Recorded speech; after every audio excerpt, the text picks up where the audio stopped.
We are given an arbitrary family of pi system subset collections, and we are told that they are mutually independent. And we are asked to show that the sigma algebra collections of these subsets are also independent. So we note that this capital gamma can be anything.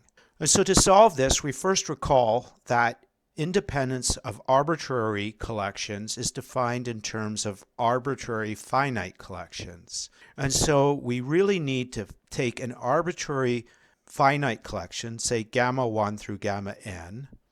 In particular, what we need to show is that sigma b gamma 1, sigma b gamma 2, all the way up to sigma b gamma n are independent.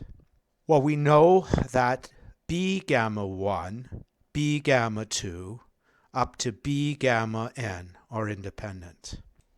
Now we can show the result by induction over the number of the b's that we've changed from b to sigma b. So the base case is that we've done none, i.e. j is equal to 0. And so we just have that b gamma 1 up to b gamma n are independent. And we know that. That was given. So now we assume that sigma gamma 1 up to sigma gamma j, those are independent and independent of b gamma plus 1 up to b gamma n. That's all independent. And we need to show that that would hold for j plus 1, i.e. show that sigma b gamma 1 up to sigma b gamma j plus 1 with b gamma j plus 2 up to b gamma n are independent. So to do this, let's fix b1 in sigma b gamma 1 up to bj in sigma b gamma j. We're going to let the j plus first one float. So we then continue to fix bj plus 2 in b gamma j plus 2 up to bn in b gamma n. And then we look at these two measures. The first one is just the probability of the Cartesian product of all of these. And the second one is the product measure.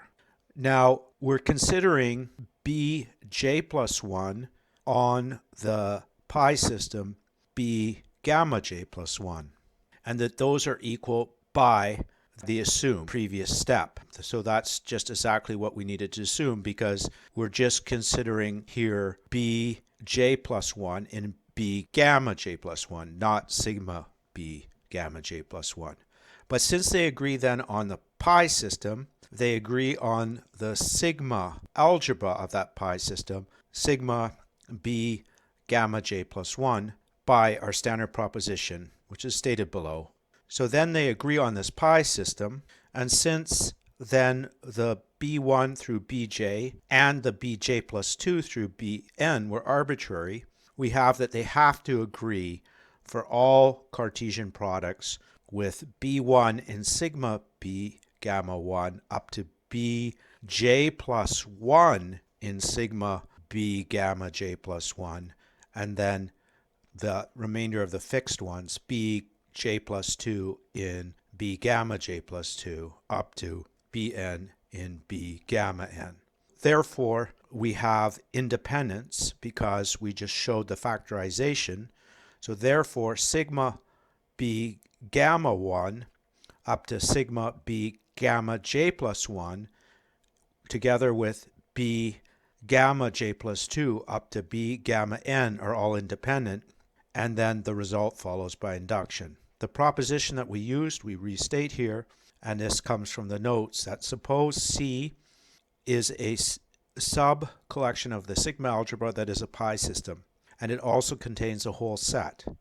Then if we have two measures that agree on this pi system, they agree on the sigma algebra generated by that pi system.